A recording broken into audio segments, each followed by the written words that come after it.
আমি দেখেছি যে হযরত গৌসুল আজম মাইজভান্ডারের ওসি গৌসুল আজম উনি কিন্তু শুধু দুই একটা পপুলার কথা বলেই উনি কিন্তু বই একেবারে মোটা মোটা বই লিখে উনি রেখে যেতে পারতেন।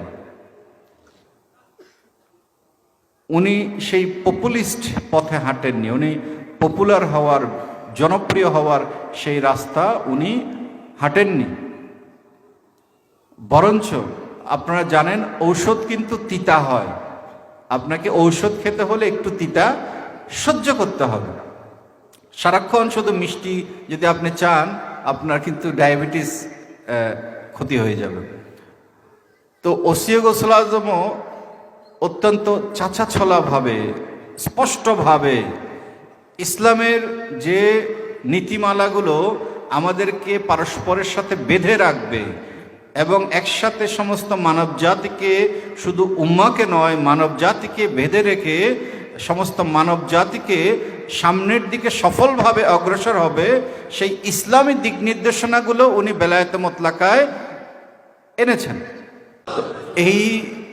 এই দিক নির্দেশনাটায় এতটাই আমাদের জন্য, আমরা আসলে ওই যে বললাম বিচারকের জায়গা থেকে বা আমাদের যথোপযুক্ত জায়গা থেকে যে আমরা সরে গেছি, এই কথাগুলো আমরা বুঝতেই পারছি না, এই কথাগুলো আমরা বুঝতেই পারছি না,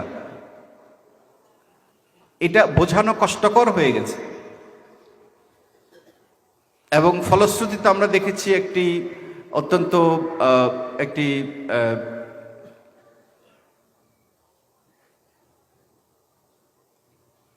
প্রত্যাখ্যানমূলক একটি অবস্থা আমরা লক্ষ্য করেছি।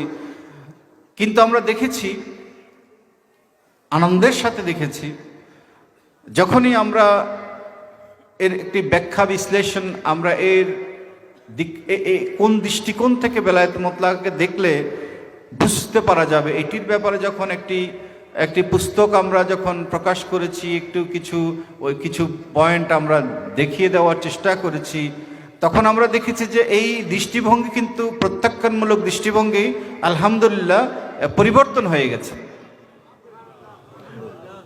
অনেকেই বুঝতে পারছেন বিষয়টা, কানেক্ট করতে পারছেন, কারণ কানেক্ট করতে হবে। তো এইখানে একটা ডট আছে, এখানে একটা ডট আছে, এইখানে একটা ডট আছে, তাহলে এই সবগুলো ডট কানেক্ট করতে হবে। অর্থাৎ ইলেকট্রিকের তার দেখেছেন, দুইটা তার, দুটোটা তার যদি কানেক্ট করা না হয় তাহলে কিন্তু আলো জ্বলবে না। এখন যেহেতু আমাদের শিক্ষা ব্যবস্থা বলেন, আমাদের সমাজ ব্যবস্থা বলেন, আমরা অনেক ইসলামের যে মূল শিক্ষা থেকে আমরা দূরে সরেছি কনফিডেন্সের সাথে আমি বলছি, এই জন্যেই যে মুসলিম উম্মার ওভারঅল যে কন্ডিশন, যে অবস্থা, এটি হচ্ছে আমাদের জন্যে, কি বলবো, এটি হচ্ছে আমাদের জন্যে পরিচয়, যে আমরা আসলে ইসলাম থেকে মুসলিমরা যে উপকার পাওয়ার কথা ছিল, উচিত ছিল, সেই উপকার পেতে ব্যর্থ হয়েছে। না হলে তো মুসলিম উম্মার এই দশা হওয়ার কথা না। ওই জন্য কনফিডেন্স থেকে আমি বলছি যে আমরা সরে এসেছি বলেই বেলায়েতে মুতলাকার যে ইসলাম থেকে হুজুর গৌসুল আজম, এটি ওসি গৌসুল আজম উনি দেখেছেন, উনি এই বিশ্লেষণটা উনি এনেছেন হুজুর গৌসুল আজম মাইজভান্ডারের নির্দেশনা থেকে। তো এটি যতই অপ্রিয় হোক,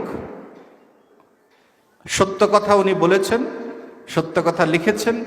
তো এই জন্যেই আমি মনে করি যে একটু হয়তো নিরস আলোচনা, তারপরেও আমি হয়তো একটা উত্তেজনাকর আলোচনা দিলে আপনাদের হয়তো আরো ভালো লাগতো, কিন্তু আমার কাছে মনে হয়েছে উত্তেজনাকর আলোচনার চাইতে চিন্তাযুক্ত আলোচনা এখন অনেক বেশি প্রয়োজনীয়। তো সভ্যতার দিক নির্দেশনা আছে, শান্তির দিক নির্দেশনা আছে, যেই পথ অনুসরণ করলে ইসলাম থেকে যেই সুফল আমরা পাওয়ার কথা সেই সুফল আমরা লাভ করতে পারবো, সেই পথ নির্দেশনা আছে বেলায়েতে মুতলাকায়। আমাদের আরও বেশি মনোনিবেশ করতে হবে এই কিতাবের প্রতি। হুজুর গৌসুল আজম মাইজভান্ডারির যে শানাজমত, এটি আমরা আসলে প্রকৃত অর্থে বুঝতে পারবো বেলায়েতে মুতলাকা অনুশীলনের ভেতর দিয়ে। এটি আরও অনুশীলন করা দরকার আমার কাছে মনে হয়েছে। আপনারাও যার যার জায়গা থেকে চেষ্টা করবেন, আমরাও চেষ্টা করব আরও এটিকে যেহেতু একটা কনডেন্সড বুক, এটি একটা কনডেন্সড বুক, এখানে অনেক তথ্য একসাথে দিয়ে দেওয়া হয়েছে, যে কারণে এটি বুঝতে একটু কষ্ট হয়, কিন্তু ইনশাল্লাহ অনুশীলনের ভেতর দিয়ে এটি একসময় আমাদের নিশ্চয়ই বুঝের মধ্যে এসে যাবে। হুজুর গৌসুল আজম মাইজভান্ডারের নজরে করম নিশ্চয়ই এই ব্যাপারে আমাদের উপরে থাকবে ইনশাআল্লাহ। এটি কেন করব? এটি আমরা করব আমাদের শুধুমাত্র উরস মুবারক করা, হাজির হওয়া ওরসের দিনে, এবং এটি কিন্তু এর মধ্যে হুজুর গৌসুল আজম মাইজভান্ডার আমাদের দায়িত্ব সীমাবদ্ধ করে দেননি। বেলায়েত মুতলাকা থেকে আমরা বুঝতে পারি যে হুজুর গৌসুল আজম মাইজভান্ডার একটি বিশ্বজনীন, একটি ইসলামের যে বিশ্বজনীন দৃষ্টিভঙ্গি, সেই দৃষ্টিভঙ্গি সঠিকভাবে যাতে আমরা প্রয়োগ করতে পারি তার জন্য তাগিদ দিয়েছেন। অর্থাৎ আমরা শুধু নিজেদের জন্য চিন্তা করলে হবে না, আমাদের সমাজের জন্য এবং বিশ্বজনীন একটি দৃষ্টিভঙ্গি নিয়ে আমাদের ভাবতে হবে।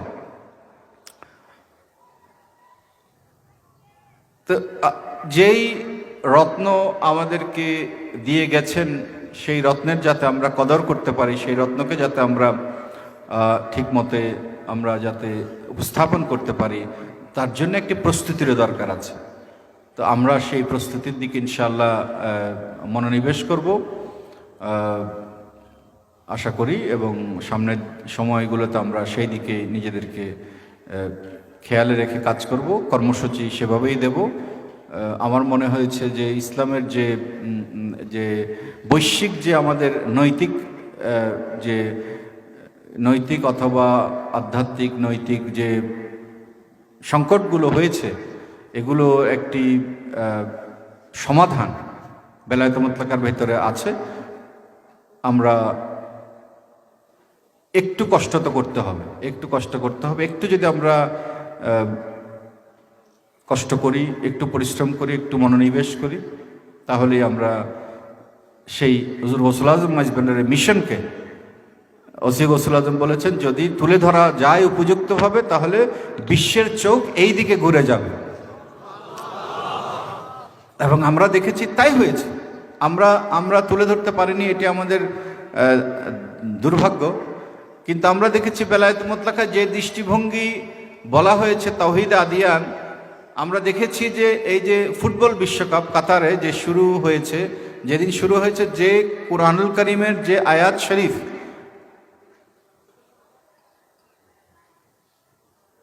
পাঠ করা হয়েছে, সেটি হচ্ছে তাওহীদে আদিয়ানেরই একটি তাওহীদে আদিয়ান, সেই আয়াত শরীফের অনুকূলেই। অর্থাৎ বিশ্ববাসী এখন বুঝতে পারছে যে আসলে আমাদের ভিন্নভাবে দেখার ব্যাপার আছে। আমরা যেভাবে দেখে এসেছি সেইভাবে আসলে না দেখে একটু অন্যভাবে দেখার প্রয়োজন আছে। আমাদের দেখার মধ্যে ঘাটতি আছে। ওই যে বলে না, পেঁচারও নয়ন আছে, একটা গান বলে না, দিনে দেখে না, নয়ন থাকলেই তো আসলে দেখে না, নয়ন থাকলেই তো দেখে না, চোখ থাকলেই দেখে না, দেখতে হবে। তা আমরা দেখতে ভুলে গেছি। এটা আমরা না, শুধু উম্মারই এই অবস্থা হয়ে গেছে। তো বেলায়েত মুতলাকা আমাদেরকে সেই চোখ ফেরত দিতে চায়, আমাদের সেটি গ্রহণ করতে হবে।